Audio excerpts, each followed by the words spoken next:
નમસ્કાર મિત્રો, જય ભારત, જય હિન્દ. સ્વાગત છે તમારું બધાનું લીડર ટ્રેડિંગ ગુજરાતી યુટ્યુબ ચેનલમાં.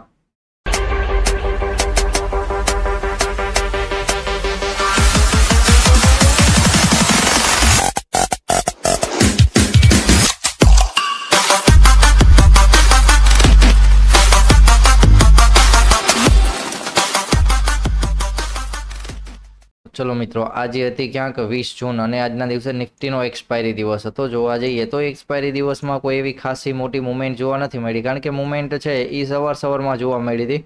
પછી એક સારું એવું બ્રેકઆઉટ આવીને ફેક થયું ત્યારે ક્યાંક મુવમેન્ટ હતી. તો આજના દિવસે મુવમેન્ટ છે એ બે વાર જ જોવા મળી હતી. પ્લસમાં જોવા જઈએ તો માર્કેટ સાઇડવેઝ ટુ અપ ટ્રેન્ડમાં ક્યાંક ચાલુ હતું અને એના કરતાં તો સારું આજના દિવસે બેંક નિફ્ટી હતું, કારણ કે બેંક નિફ્ટીમાં આપણે સવારે લાઈવ હતા ત્યારે નિફ્ટીમાં પણ 1 મિનિટની ટાઈમ ફ્રેમમાં સારી એવી મુવમેન્ટ જોવા મળી હતી. થોડા ઘણા નાના પોઈન્ટ જોવા મળતા હતા અને બેંક નિફ્ટીમાં છે જે રેગ્યુલર આપણે 100 પોઈન્ટ લેતા હોય તો બેંક નિફ્ટીમાં સવારમાં સ્કેલ્પિંગમાં જ ક્યાંક સારી એવી મુવમેન્ટ આવી હતી કે 500ના ઝોન નીચે નીકળીને માર્કેટે 300ના ઝોન સુધીની ક્યાંક મુવમેન્ટ આપી હતી સારી એવી.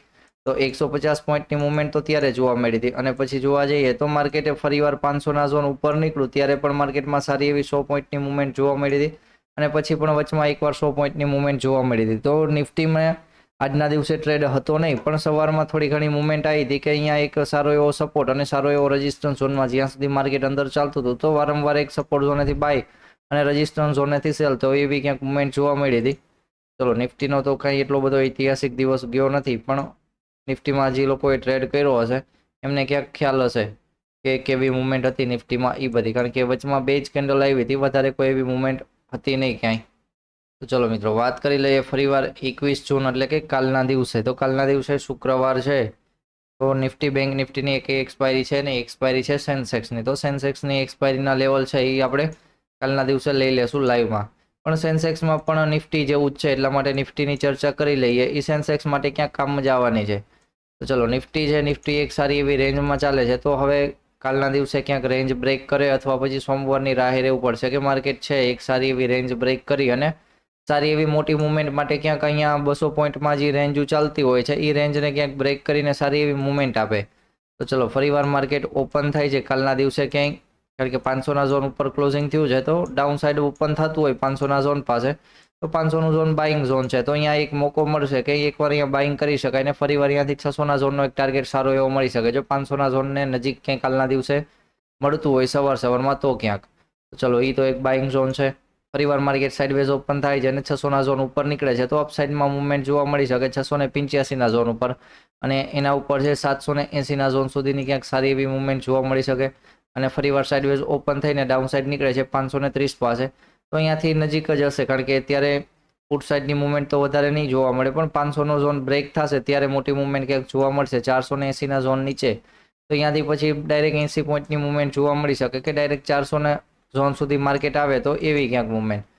ચલો, ફરીવાર વધારે ક્યાંય ડાઉન સાઇડ ઓપન થઈ જાય છે તો આપણે વેઇટ કરીશું કે ફરીવાર 500ના ઝોન ઉપર આવે અને ઉપર આવીને અપસાઇડની મુવમેન્ટ જોવા મળે સેમ એવી રીતના.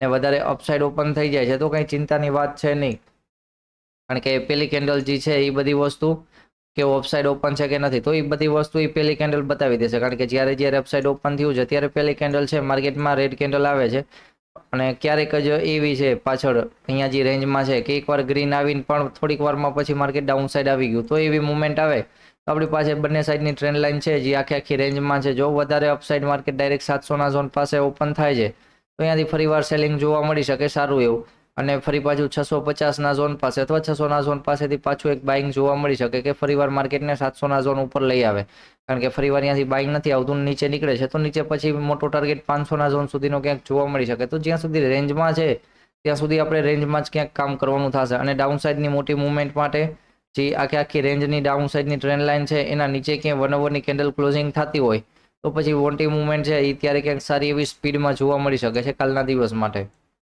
ચલો, નિફ્ટીમાં કંઈક આવી રીતના છે. વાત કરી લઈએ બેંક નિફ્ટી માટે.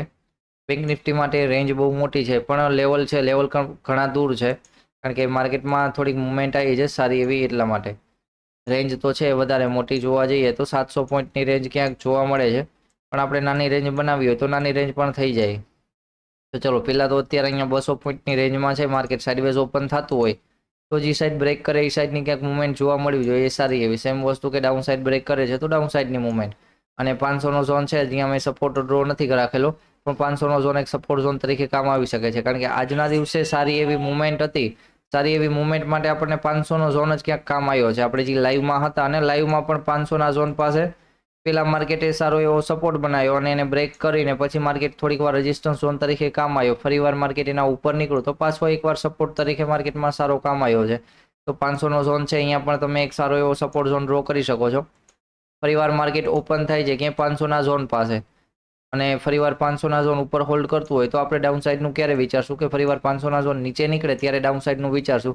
બાકી 500ના ઝોન ઉપર છે ત્યાં સુધી અપસાઇડ માટે તો આવું પણ એક પ્લાનિંગ કરી શકાય કાલના દિવસ માટે. ફરીવાર વધારે ડાઉન સાઈડ ઓપન થાય છે ડાયરેક્ટ 300ના ઝોન પાસે તો 300નો ઝોન પણ એક સારો સપોર્ટ છે, જ્યાંથી માર્કેટમાં સવારમાં જો અહીંયા ઓપન થાય છે તો અહીંયાથી અપસાઇડની મુવમેન્ટ જોવા મળી શકે કે એકવાર માર્કેટ 500ના ઝોન પાસે આવે અને ફરીવાર 500 ઉપર હોલ્ડ કરતું હોય તો પછી 700ના ઝોન સુધીનો ક્યાંક સારો એવો ટાર્ગેટ જોવા મળી શકે. ચલો ફરીવાર માર્કેટ કે ગેપ ડાઉન નથી ઓપન થતું અને ઓપન થાય છે ગેપ અપ કે 52,000ના ઝોન પાસે. તો ફરીવાર 52,000ના ઝોન પાસે થોડું જોવાનું રહેશે કે 52,000ના ઝોન ઉપર ક્યાંય 52,040ના ઝોન ઉપર ક્યાંય હોલ્ડ કરતું હોય માર્કેટ અથવા 60ના ઝોન ઉપર તો 52,000નો ઝોન છે એક સારો એવો સપોર્ટ તરીકે કામ આવી શકે છે. પણ માર્કેટ 52,000ના ઝોન નીચે ક્યાંય હોલ્ડ કરતો હોય તો એ એક ઝોન રેઝિસ્ટન્સ ઝોન છે, કારણ કે તો ફરીવાર માર્કેટ એના ઉપર નીકળે ત્યારે બ્રેકઆઉટમાં ક્યાંક મુવમેન્ટમાં જોઈ શકાય. પણ જો વધારે ગેપ અપ ઓપન થઈ જાય છે 150ના ઝોન પાસે તો પહેલી જ કેન્ડલમાં ક્યાંક સેલિંગ જોવા મળી શકે છે, અથવા બીજી કેન્ડલમાં કે જે માર્કેટને એકવાર 52,000ના ઝોન નીચે ક્યાંક લઈ આવે અને ફરીવાર અહીંયાથી પછી માર્કેટ નક્કી કરીને અપસાઇડ અથવા અહીં ઝોન બનાવીને પછી ડાઉન સાઈડની મુવમેન્ટ ક્યાંક આવી શકે છે. તો ચલો આવી રીતના ક્યાંક બેંક નિફ્ટીનું કાલનું પ્લાનિંગ છે. જોઈએ હવે માર્કેટનું પ્લાનિંગ શું છે એના માટે. તો ચલો મિત્રો, જય ભારત, જય હિન્દ. મળીએ ફરીવાર કાલના દિવસે લાઈવ વિડીયોમાં. અને જે લોકો કોર્સમાં મેસેજ કરે છે તો એને કાલના દિવસે ઓફર છે એ મળી જશે. તો કાલ બપોર પછીથી ક્યાંક ઓફર ચાલુ થઈ જશે. 2 દિવસની રજા છે તો રેગ્યુલર ઓફ હોય છે એવી ક્યાંક.